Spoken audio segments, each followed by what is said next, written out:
Chapter 1, Rebirth and Marriage into Eric's Family. I opened my eyes, clutching the marriage certificate my sister had once stolen from me. Tears streamed down my face, this time from laughter. In my past life, she had swapped our arranged marriages and handed me over to a thug, leading to my tragic death. But this life, I'd personally shove her into that pit of fire and marry the rumored scarred and violent battalion commander instead. On our wedding night, he sat outside the door, wrapped in bloodstained bandages. "If you find me ugly, just divorce me." I pulled open his shirt and kissed the horrifying scars left by shrapnel. "Every inch of your wounds is a medal of honor. I only feel pain for you. Come, let me touch." He pressed me against the faded red wedding character on the wall and growled, "Stop. If you keep touching, someone's gonna die tonight." Later, with stars on his shoulders, he grinned like a fool. "For the rest of my life, I, Eric, will follow only my wife's orders." From a barefoot village doctor to the military's top surgeon, even the cold-faced devil learned to cook soup for me. This time, I bet everything and won both his life and heart. Spring had just arrived. I stared blankly at the two marriage certificates on the table, my nails digging so deep into my palms that blood began to seep. Alice, wearing cheap lipstick, flapped her mouth like a pig squealing after giving birth. "Sis." Eric's face got peeled off by a bomb on the battlefield. He'd scare a crying baby silent in the middle of the night. Her fingernail, dyed red with balsam juice, slid over Santiago's marriage certificate. "I'll marry Santiago for you. Better than you being tortured by some thug."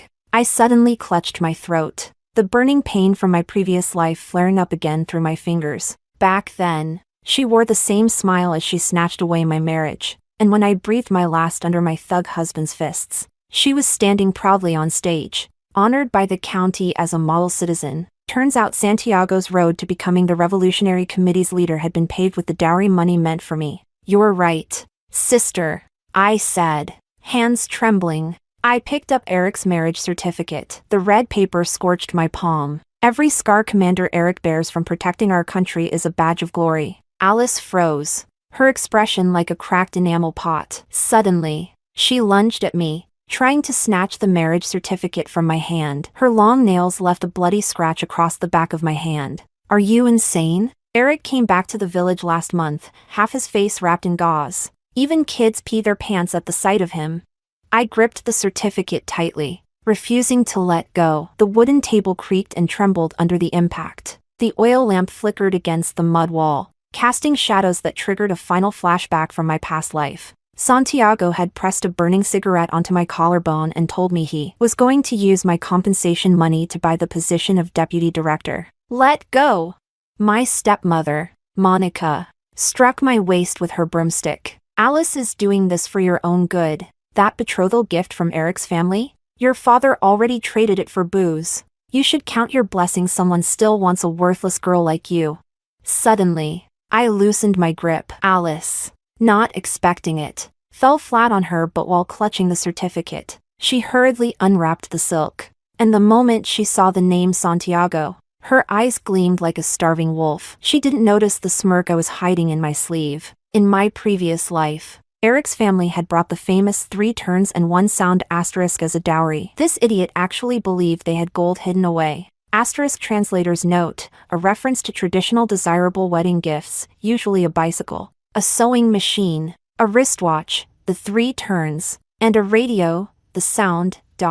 At dawn, the roar of an engine echoed from the village entrance. I stood before a chipped mirror and pressed a red paper seal to my lips. The reflection showed the face of a 20-year-old girl, so youthful it looked like it could burst with life. In my past life, this rough cotton wedding dress had been torn to shreds by Santiago. Now, I would wear it proudly, walking toward the stars that were rightfully mine. A jeep rolled into the village square, kicking up a cloud of dust. As the door opened, everyone around gasped. Eric stood tall in his sharply pressed military uniform. The right side of his face was wrapped in blood-stained gauze, but the left revealed chiseled, stone-cut features. His hand, the one that had gripped a rifle, now held his military cap, knuckles white from tension. "Commander Eric," I said as I walked straight toward him. "I'm Miranda, your unwed bride." He interrupted, turning his back to me, voice hoarse. "There's still time to change your mind. I caught a glimpse of Alice snickering behind a haystack. Without warning,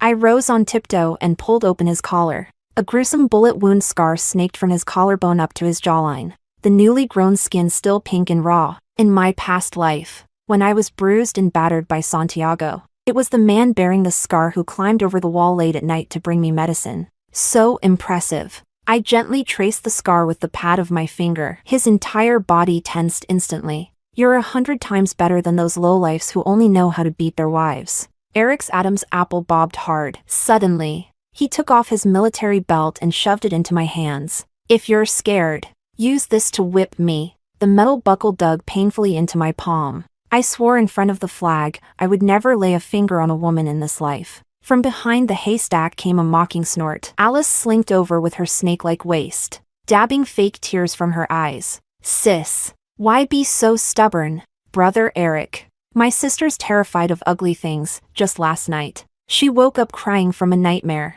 I turned and slapped her across the face. The crisp crack startled the sparrows out of the old pagoda tree. In her stunned silence, I pulled my collar aside to reveal an old scar on my collarbone. It was from a cigarette burn in my past life. And now, somehow, it had returned with me in this one. Commander Eric, do you remember? I locked eyes with him, watching his pupils shrink sharply. Last year during the flood, the little girl you carried down from the beam. His military cap clattered to the ground. Eric grabbed my wrist with sudden force, and the gauze on his face seeped red. That year, I had replaced my stepsister at the dam, only to be buried under a collapsing mud house. It was this scarred hand that dug through the rubble to save me. Later, he'd left eggs on my windowsill in secret, but Alice had claimed them as hers. You were the one with the blue ribbon in your hair. His voice trembled. The tension split his wound, staining half his face crimson. I suddenly recalled the last time I saw him in my past life, lying in a field hospital, wrapped head to toe in bandages, still thinking about leaving me a packet of hawthorn cakes. Eric. It was the first time I called his name. Today, I marry you by my own will, not to repay a debt. I poked the violently rising and falling chest in front of me. Right here, I said. A man in uniform already lives here.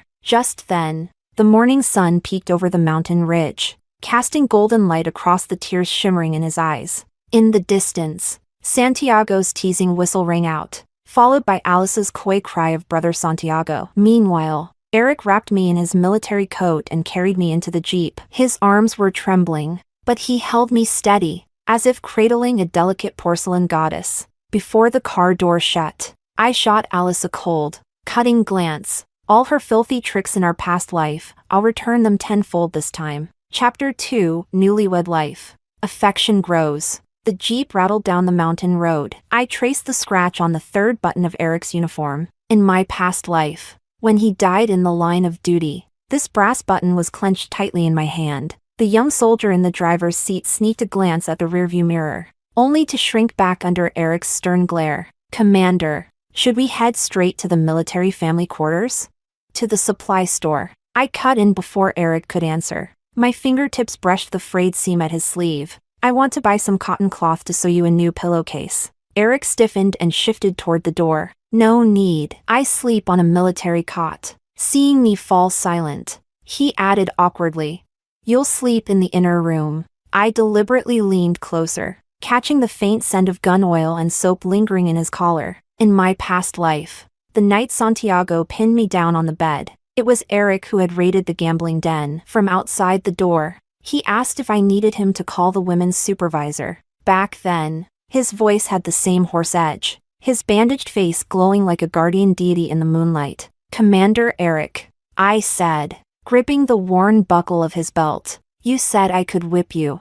The muscles in his thighs tensed suddenly. I let out a soft laugh. Buy me some milk candy, and I'll let you off the hook. The jeep screeched to a stop in front of the supply store. When Eric got out of the jeep, he accidentally knocked over an enamel basin by the door. The shop assistant cracked sunflower seeds and chuckled.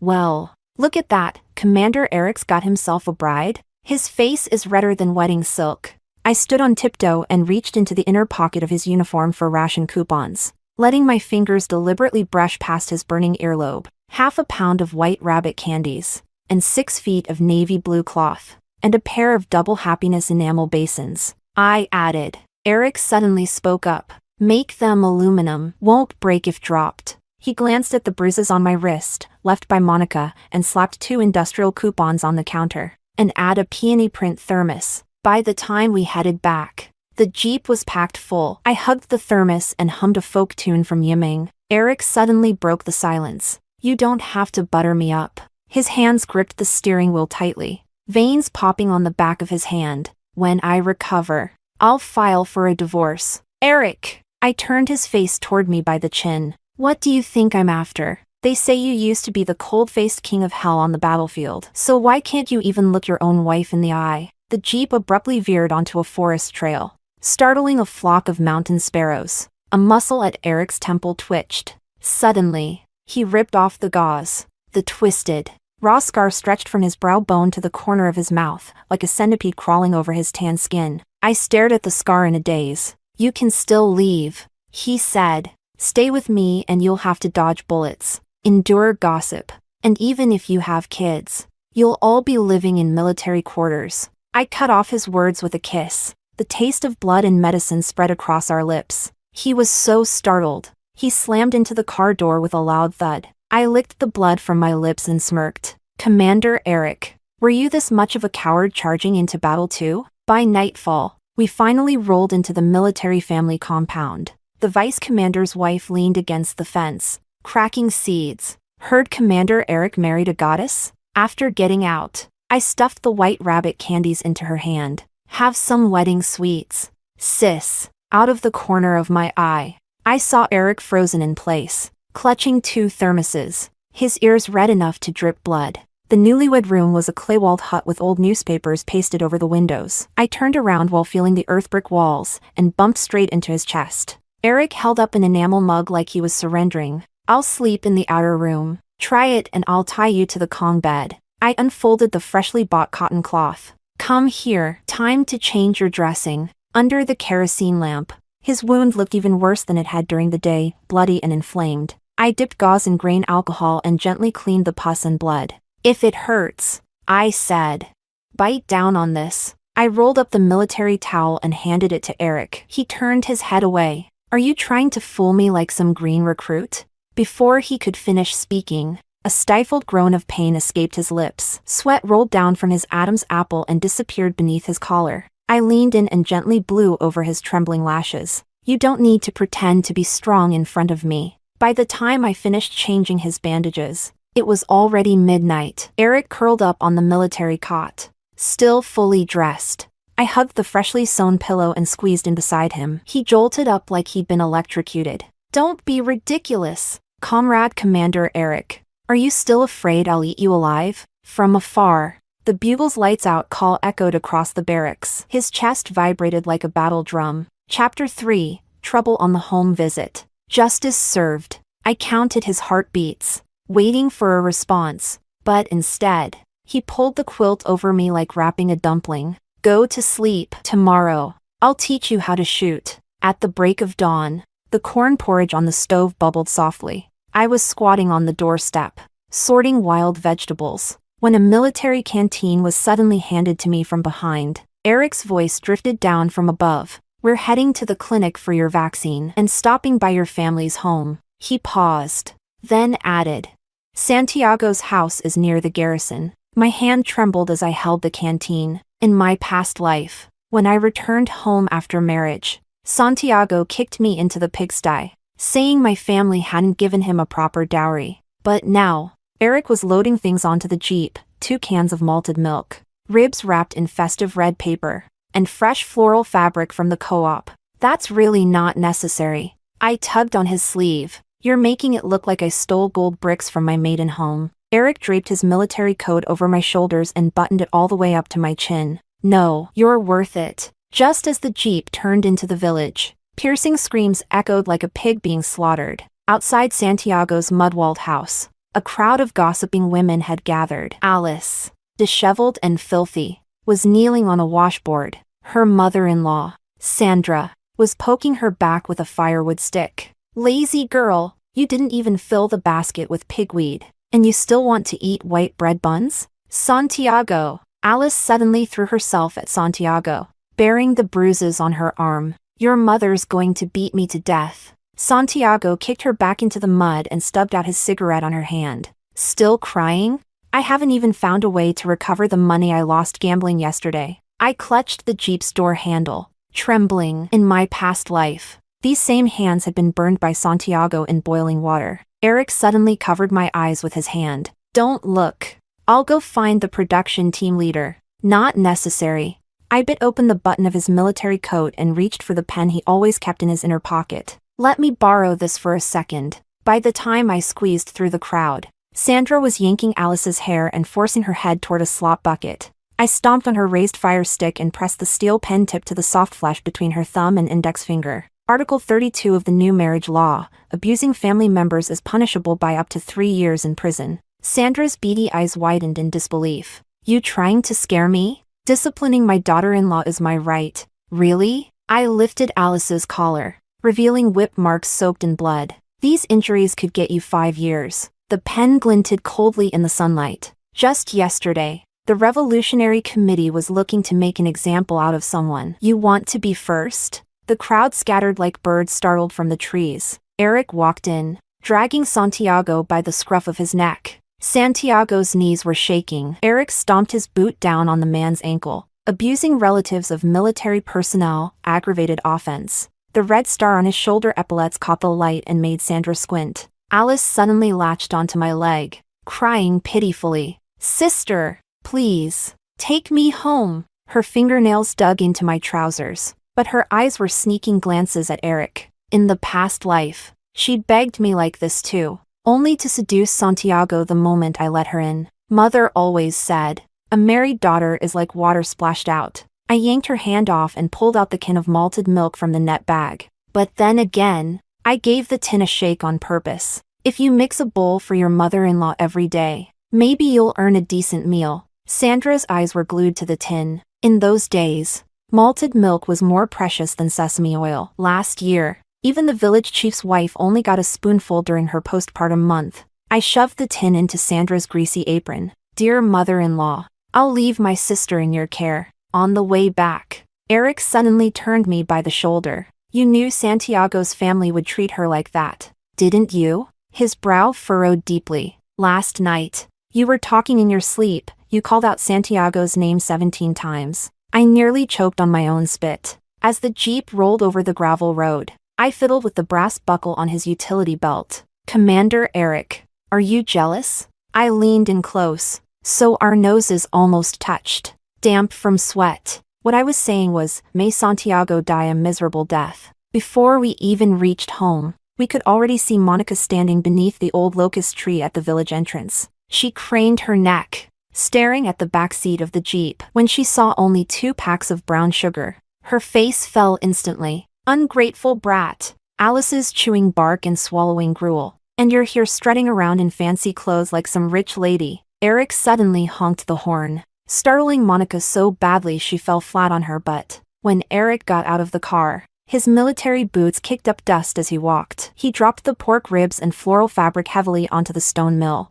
"You received 200 yuan in bride price when your family married off your daughter." He pulled out an account book stamped with a red seal. "According to the new regulations, you should have provided a sewing machine coupon." Monica's face instantly turned the color of pig liver. In my past life, that money was used by her to buy Alice a job, while I, beaten and bruised, couldn't even get a blanket. I touched the embossed steel seal on the coupon and suddenly burst out laughing. "Mother, I'll save this coupon for Alice to use when she remarries." On the way back, I leaned my head against Eric's shoulder. His whole body was stiff as a board, Adam's apple bobbing nervously. "So, do you want a sewing machine?"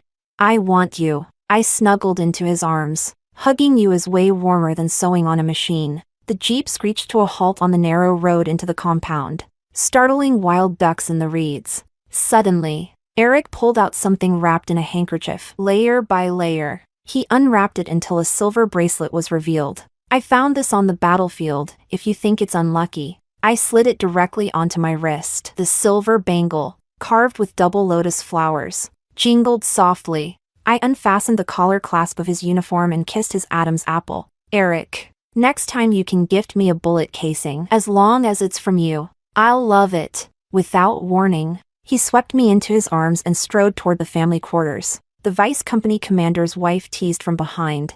Captain Eric's rushing like he's storming the front lines.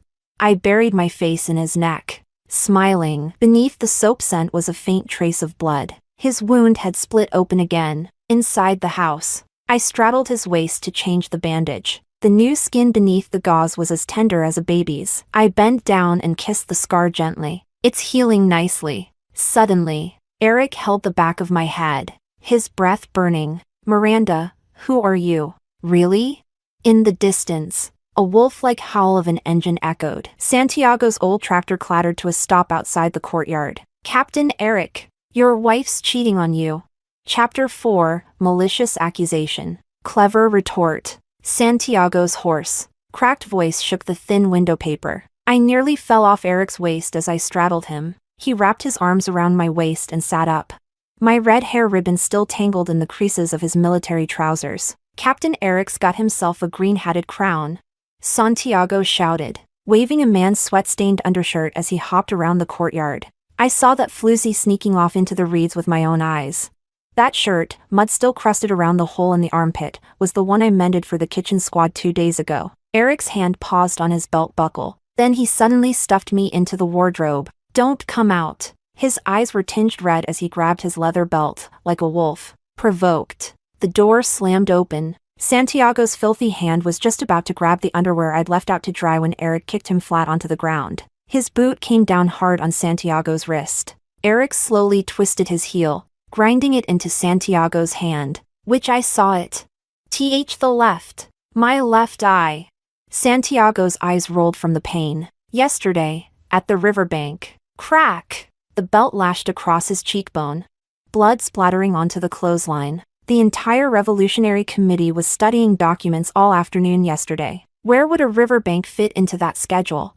I peeked through the wardrobe door and giggled quietly. In my past life, this same thug had falsely accused me of having an affair with the militia captain. And just like now, Eric stood up for me. But that night, after smashing up Santiago's house, he trained alone at the shooting range until dawn. Here's the evidence. Alice burst in suddenly, flashing a crumpled letter of accusation. Someone saw Big Sis bringing food to the cow shed for that old rightus down there. But as she caught sight of Eric's darkened expression, her voice faltered. I shoved open the wardrobe. It was Huangliansu. For dysentery. I pulled out my barefoot doctor's certificate and slapped it on the table. If we're talking prescriptions, little sister, how'd that batch of abortion pills I gave you taste? The courtyard erupted. Alice clutched her stomach and staggered back, only to be grabbed by Sandra, who yanked her hair and slapped her across the face. You jinx! Pregnant and you dare slander a soldier's wife? Santiago tried to slip away in the chaos. Eric caught him with his belt and tied him to the old well crank. Comrades, bear witness. We're holding a public denunciation today, as the militiamen dragged Santiago and his mother onto the stage. I was helping Eric rebandage the cut on his arm. Santiago had slashed him with a sickle, trying to play the hero again. Huh? I dabbed his knuckles with Baijiu. You think you're made of iron? Suddenly, he grasped my hand in return. That guy in the bullpen, the one with glasses, who is he to you? The cotton ball dropped into the enamel basin, sending out ripples. In my past life, I had secretly delivered medicine to a re-educated professor, only to be reported by Santiago. I was then paraded through the streets with a sign branding me a whore. In the dead of winter, it was Eric who wrapped my frostbitten feet with his military coat. He taught me how to read. I snipped the gauze and deliberately tied a butterfly knot at his wound. You said that year you wanted to marry an educated woman, so I secretly learned 300 words. Before I could finish, he pulled me into his arms. His heartbeat pounded so fiercely it made my eardrums ache. Suddenly, a shrill voice came from below. Olivia, holding a lunchbox, squeezed in coquettishly. Brother Eric, I made you pig's feet soup. I lifted the aluminum lid. The rancid stench made me frown. These pig's feet have been brined for 6 months, haven't they? Scooping up the soup, which was floating with white maggots, I said, Olivia, are you trying to poison an active duty soldier? Flushed with embarrassment, Olivia lunged to grab the lunchbox but slipped, falling face first into a muddy pit soaked with slop. Her clothes rode up, revealing a red doo-doo undershirt. "Don't be mad, sis," she sobbed, wiping her tears. I just feel bad that brother Eric doesn't get hot meals." I opened Eric's own lunchbox and shoved a piece of rib into his mouth. "My Eric only likes the food I cook, right, honey?" Cheeks puffed full. Eric nodded hard. As laughter rippled through the crowd, I spotted Alice slipping a note into the militia captain's pocket. "In my past life." That note, luring me to the granary, became the damning proof of adultery. As the struggle session dispersed, Eric suddenly crouched down in front of me. "Get on." He carried me across the grain-drying yard. The stars flickered on his epaulets like fireflies. "That professor, if you want to save him, I'll help." I bit his earlobe and whispered, "Captain Eric, you trying to commit a mistake?" "Yeah, a mistake with you." His grip on the back of my knees tightened. "Tomorrow morning, I'm filing the marriage report." I chuckled. Just as I reached toward the bullpen, my hand was suddenly grabbed. Eric shoved a Swiss Army knife into my palm. "Keep this on you, for protection." His lashes cast small shadows under his eyes. "I'll be here, guarding you. Go." The professor was curled up in the haystack, coughing up blood. I pulled out the penicillin I'd hidden, but he pushed it away with a trembling hand. "Don't get yourself implicated because of me." I finished copying the barefoot doctor's manual you taught last time. I rolled up my sleeve, revealing the stamp from the epidemic station. "I'm officially licensed now. It's legal for me to treat you." When I headed home, the morning dew had soaked my trousers. Eric stood beneath the locust tree like a statue. I ran toward him and threw myself into his arms. "Eric." Sniffling, I started unbuttoning his coat. "Are we really going to build a life together now?" He suddenly swept me up in his arms and carried me toward the family quarters. "The request's been approved." His Adam's apple brushed past my forehead. "You're not going anywhere now." At dawn, the smell from the stove woke me. Eric was stirring a pot of cornmeal porridge, while flatbread sizzled along the rim of the pot, releasing a rich, roasted aroma. I tiptoed closer and pinched his waist. "Didn't know the big bad Captain Eric could cook like this?" His hand trembled. Clank. The iron ladle fell into the pot, splashing hot soup. I dodged back with a laugh, bumping into the flour-dusted counter. From the corner of my eye, I caught a glimpse of his loosened collar, a faded pink scar across his chest. "That scar?" I started to ask, but a sudden pounding on the door cut me off. A young soldier panted as he shouted, "Captain, someone reported that sister-in-law's been colluding with the enemy."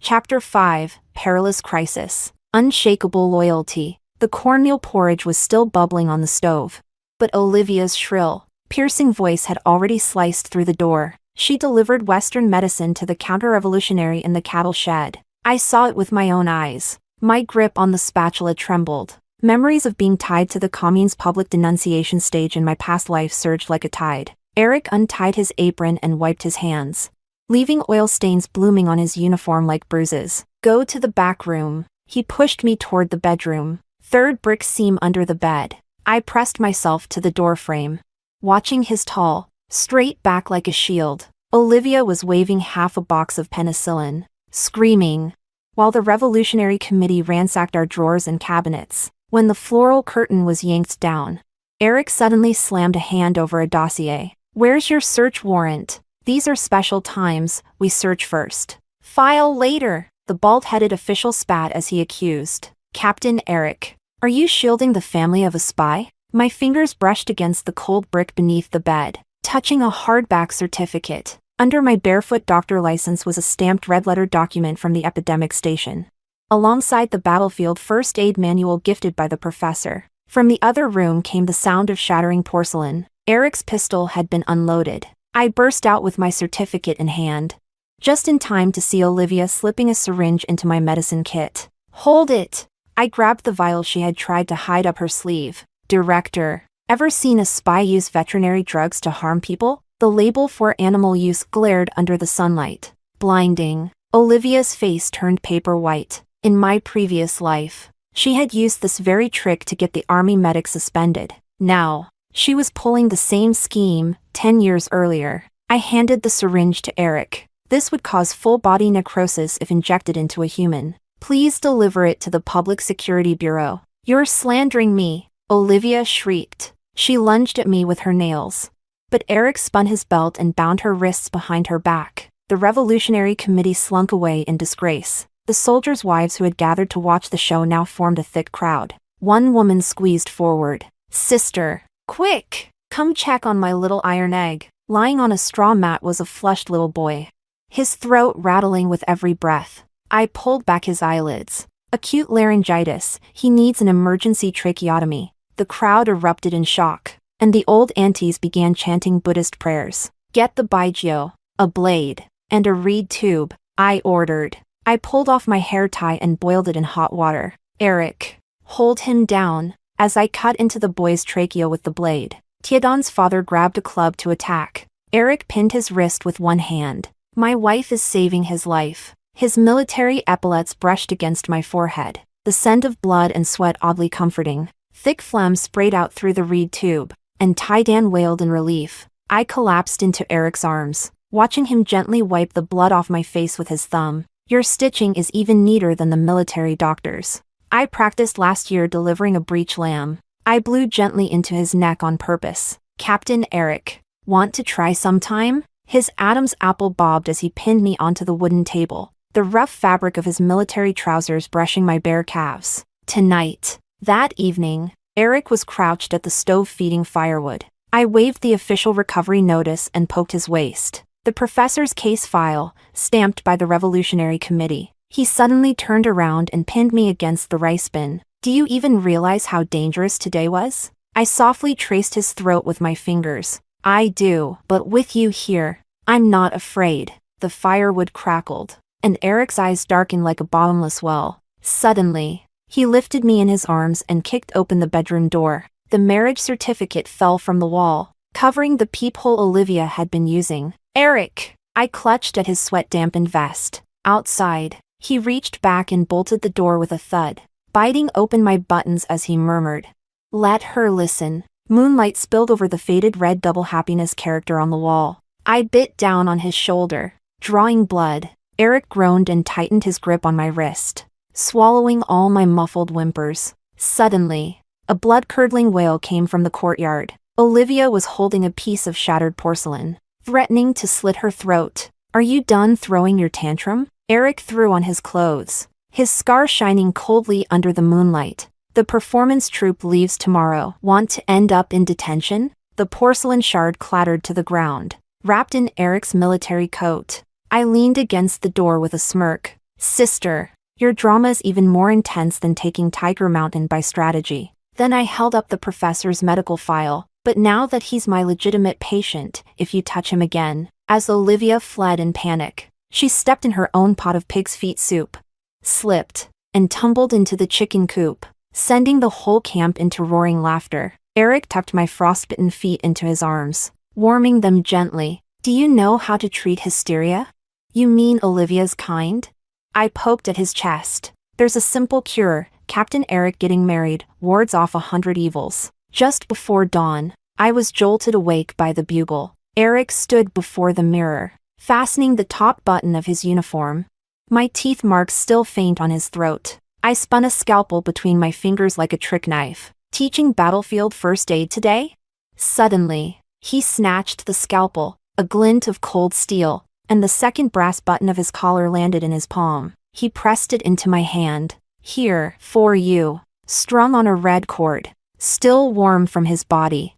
It hung just above the scar on my chest. That's my life button. It's yours now. While the training field echoed with the cheers of recruits, I was demonstrating how to use a tourniquet. Suddenly, Eric collapsed with a grunt. His pant leg slid up to reveal a dark purple wound. The shards from Olivia's broken porcelain. They'd been laced with poison. Clear out! I tore open his trouser leg, silver needles flashing to seal his heart meridian. Eric! Try dying and see what happens. His lips were pale and bloodless, but he managed a crooked smile, stained with crimson. His bloodied hand cupped my face. Wife, just tell me the truth. If you stop breathing, I'm remarrying tomorrow. I screamed, puncturing his fingertip to draw out the poisoned blood. my tears clinking against the brass button. Chapter 6, Truth Revealed. Wedding photos at last. Eric's lips had already turned purplish blue. I bit the tip of my tongue to force myself awake. Wind whipped sand across the blood-stained silver needles on the training field. The wooden board the soldiers had carried creaked under his weight. His burning hot palm still clutched that brass button tightly. To the infirmary! The deputy company commander stomped in panic. There's no time! I tore open his trouser leg. The black poison line had already crept up to his inner thigh. Liquor! Fire basin! And the cloth bundle at the bottom of my medicine box. Hold him down, as I sliced into the abscess. Black blood splattered onto the dirt. Eric's muscles were tight as steel. But he didn't make a sound. Suddenly, the deputy commander's wife shrieked. She's burning him alive. I ignored her completely. Roasting detox herbs wrapped in mugwort over the wound. The sharp stench of charred flesh mingled with a fragrant bitterness. Gradually, the black poison began to turn red. Eric suddenly reached up and wiped the sweat from my brow. Don't be scared. His lips were still dark. But he managed a crooked smile. If I really die when you remarry, pick someone with steady hands. Shut up! My voice cracked into a shout. Night fell. The infirmary was packed with soldiers' wives who had rushed over after hearing the news. Outside the window, Olivia clung to the frame and sneered. The barefoot doctor killed her patient. Huh? I hurled the blood-soaked gauze straight at her. Since you know so much, why not explain where the Karari tree sap came from? The crowd fell into sudden silence. That toxic tree only grows in Yunnan. Yet somehow its venom appeared in a northern army camp. Something had clearly gone very wrong. Eric suddenly opened his eyes. This morning, the division HQ sent care packages. He gasped, fumbling in his pocket, and pulled out half a milk candy. The candy wrappers, made of palm leaves. I unwrapped it. A faint bitter scent rose to my nose, and my stomach twisted violently. Eric, are you part cat or something? I dipped a salve and began treating his wound. Even 9 lives wouldn't survive all your nonsense.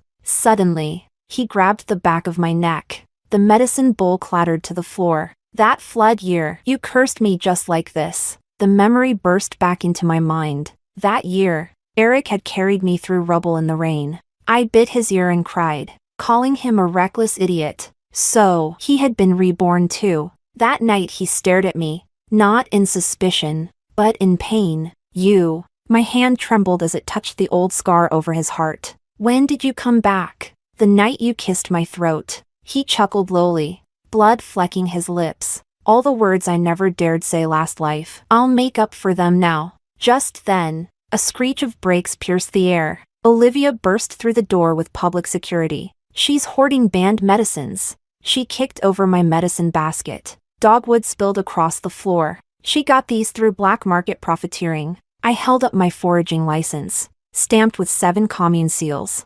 Herbs collected during last year's malaria outbreak, picked by Comrade Olivia herself. Then I unfurled a wrinkled commendation letter. Shall I read aloud what you said about barefoot doctors being national heroes? The public security officer turned to Eric for confirmation, but he was playing with the silver bracelet on my wrist. Moonlight glinted off the inside engraving, Gua, his old war relic, the one he'd left for me before dying in the last life. My wife gathers herbs to help cut medical costs for our soldiers. He gently brushed the needle marks on my palm. As for the enemy spy, he suddenly pulled out radio transmitter parts. Did Comrade Olivia think no one was listening? When she hid this in the gift packages, Olivia collapsed, wailing like a banshee, as the sirens wailed and she was dragged away.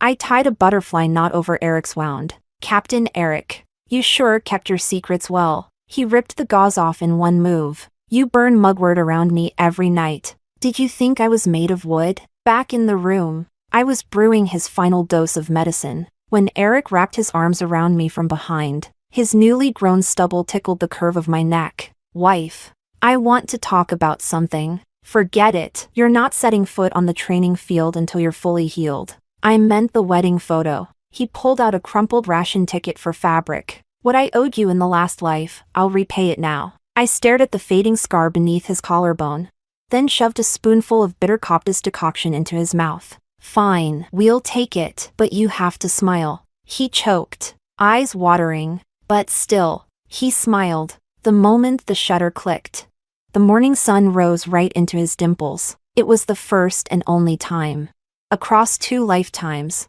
that I ever saw Eric smile. Chapter 7, Schemes Return. Consequences Delivered. The developing fluid in the enamel basin rippled gently as I held the corner of the photo paper, watching Eric's smiling face slowly emerge from the solution. The curve of his lips looked like it had been measured with a ruler. So stiff, it tugged at the heart, harder than your award ceremony portraits. Huh?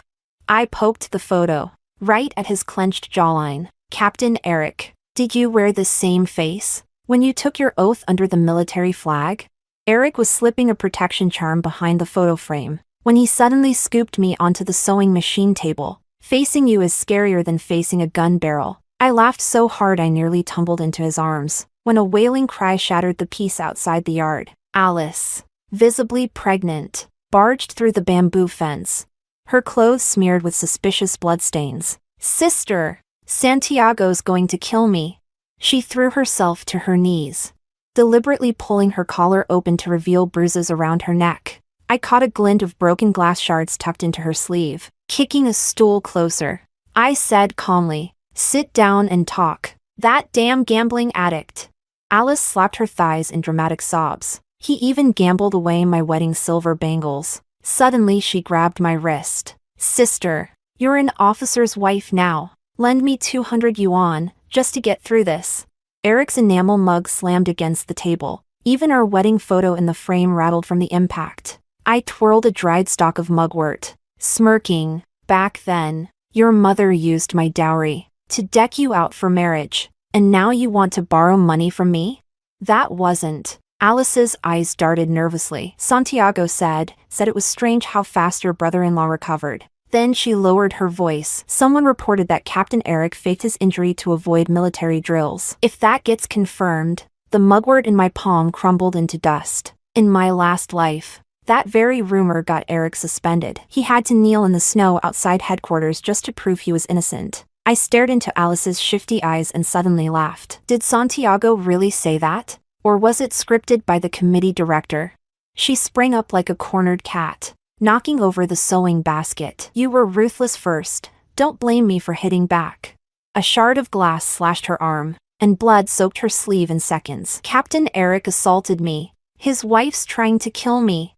The committee showed up faster than expected. The director's polished shoes crushed the dried herbs on the ground as he sneered. We'll have to assess how serious Comrade Alice's injury is. Oh, we should definitely do that. I grabbed Alice's arm and jabbed a silver needle into the pressure point without hesitation. The wound is 0.3 centimeters deep. Glass shard entered at a 45-degree angle, textbook case of self-harm. Then I lifted her shirt, right in front of everyone. Barely 3 months pregnant and already showing? What is she carrying, a mutant?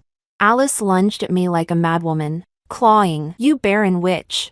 I dodged and watched her tumble straight into a pile of drying chili peppers. Eric suddenly spoke. Director, what's the sentence for blackmailing a soldier's wife? Cold sweat dripped from Director's red armband. Misunderstanding. It's all just a misunderstanding. It's not. I pulled out the medical record. Comrade Alice isn't pregnant at all. I picked up the medicine bottle she dropped. Long-term use of birth control pills caused her irregular periods. This prescription looks like it came from the director's drawer.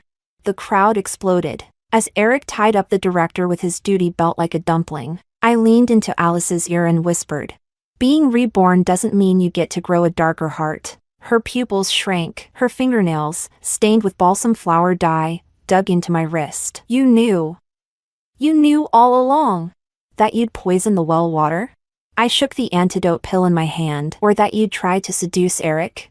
Alice screamed. It was you. You set me up. That ointment you gave me was poisoned. I couldn't help it. A laugh slipped out. That was cinnabar paste for hysteria. I waved the prescription stub in my hand. Didn't you say you were pregnant with Neza?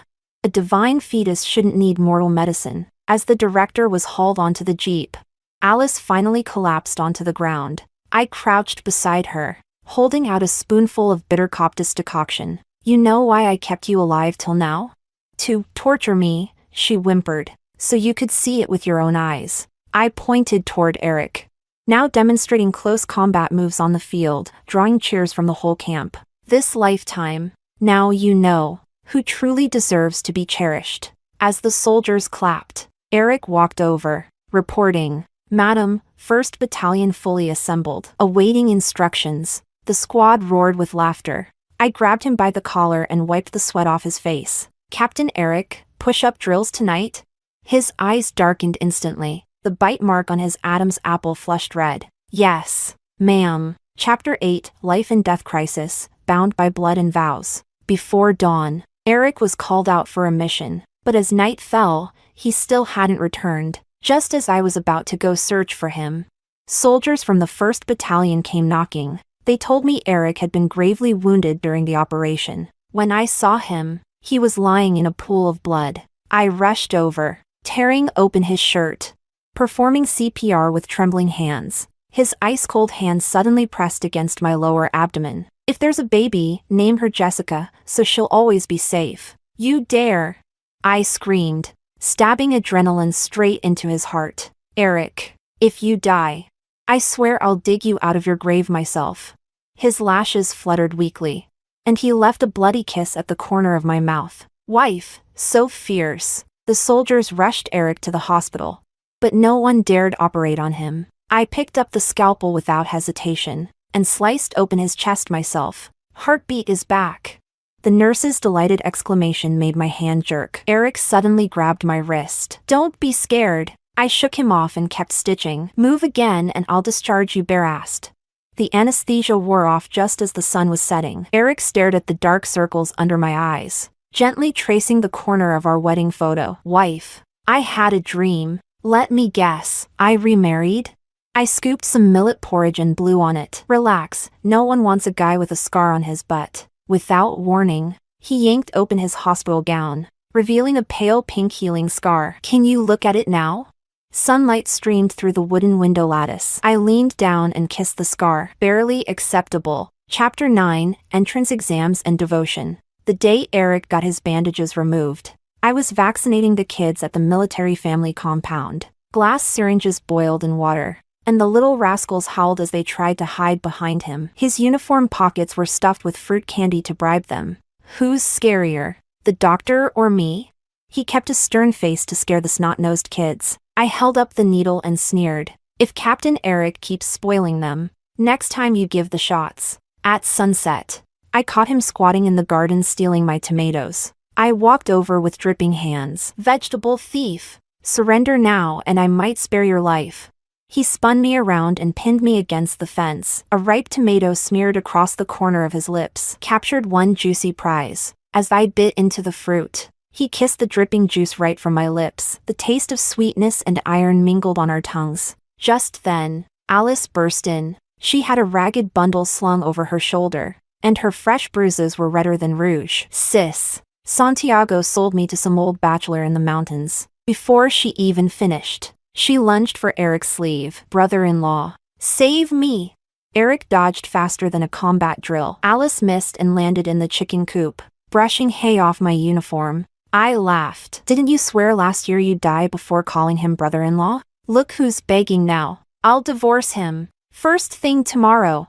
She crawled to grab my ankle. "Sis, you're a rising star in the military zone now. Just say a word to the higher-ups." I peeled off her chicken shit-stained hands. "That's your business. What's it got to do with me?" Then I slipped a handful of Sichuan pepper powder into Eric's palm. "Close the gate. Release the dog." The guard dog burst through the courtyard, and Alice's screams sent sparrows flying off the clothesline. Eric hugged me from behind, his scar pressing hot against my back. "Soft-hearted? Just grossed out." I rubbed the new stubble on his chin with my fingers. "Braised noodles for dinner?" He nodded, his jaw nestled against my neck. That evening, the radio buzzed with the news. College entrance exams were back. My hands paused mid-need. In my past life, that exact announcement had led to me hiding my revision notes for 6 months under Santiago's fists. Eric cracked an egg into the dough bowl. "Go take the exam." He wrote Military Medical University in flour on the table.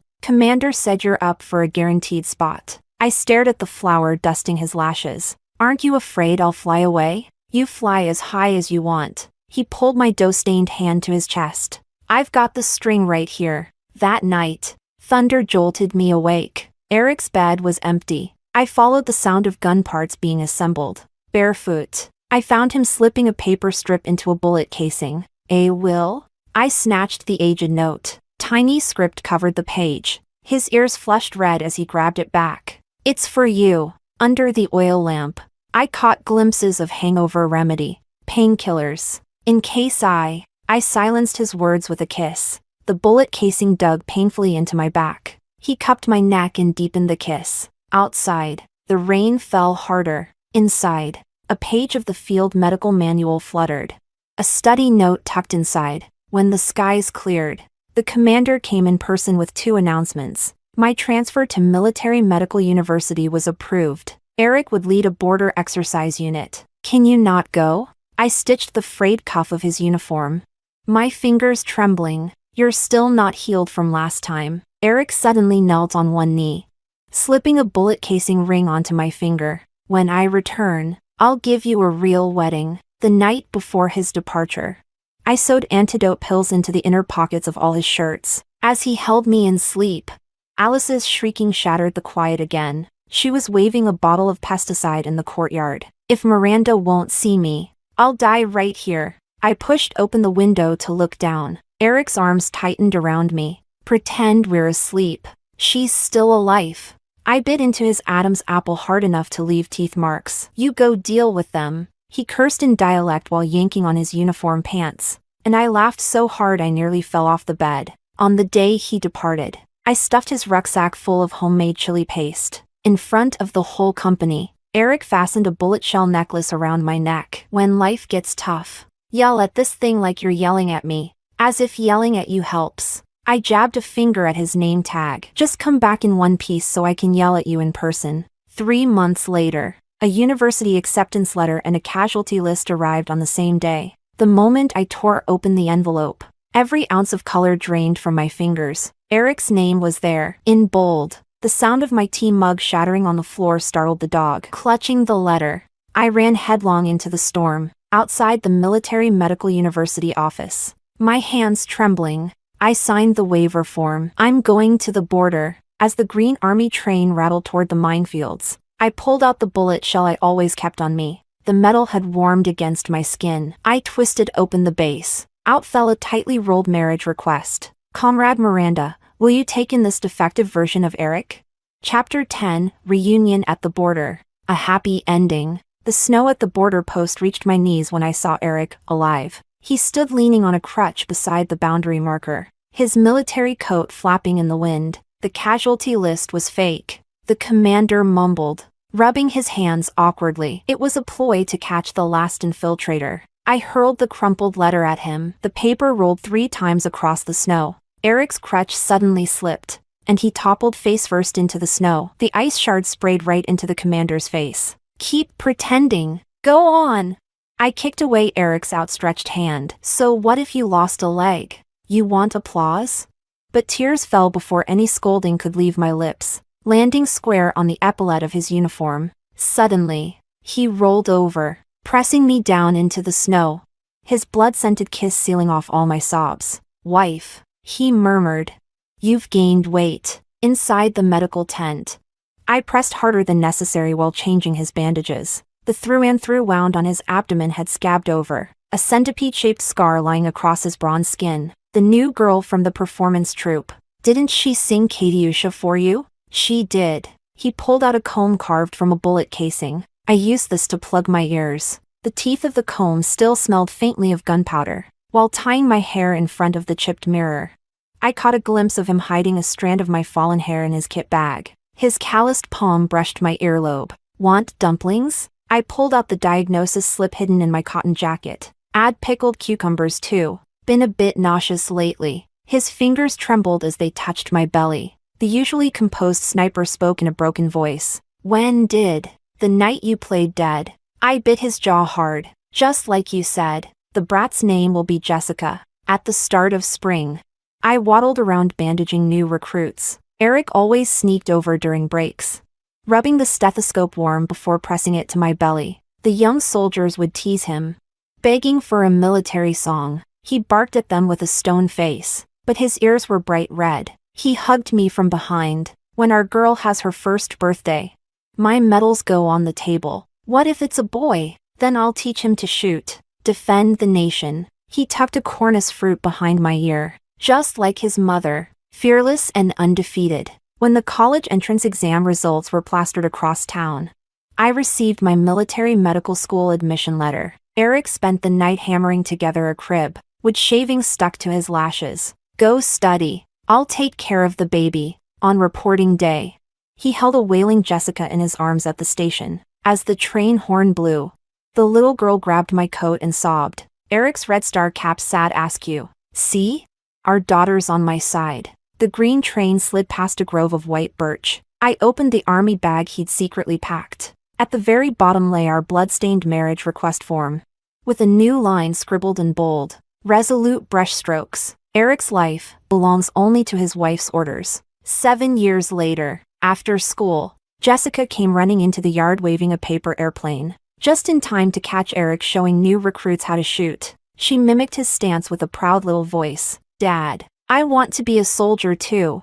Eric quickly covered her mouth, chuckling. That depends on your mom's approval. I stood at the doorway, sorting herbs, as the sunset stretched our shadows long across the ground. As the days passed, Jessica grew older, and so did her admiration for the military. She often tagged along with Eric to the training grounds, watching the soldiers drill, copying their moves with surprising precision. One day, she looked at me seriously and said, Mom, when I grow up, I want to be a soldier like Dad and protect our country. I looked into her determined eyes, patted her head gently, and said, all right, if that's what you truly want, I'll support you. But remember, being a soldier isn't about looking cool, it's about duty and responsibility. Jessica nodded firmly. I understand. I'll be brave, just like Dad. Eric overheard us and smiled proudly. That's my girl. I believe in you. But first, study hard. Jessica giggled. I will. Years later, Jessica really did put on the uniform and became a soldier. The moment she wore it, sunlight danced across her shoulder epaulets like gold. I stood off to the side, a wave of warmth rising in my chest. Eric walked over and gently patted her shoulder. You look beautiful, sweetheart. In this uniform, you're the pride of our family. Jessica turned around, eyes shimmering with tears. Dad, Mom, I won't let you down. The last light of the sun wrapped around us like a soft blanket. Time flows endlessly, love even more so. In this life, I made the right gamble and gave my heart to the right person.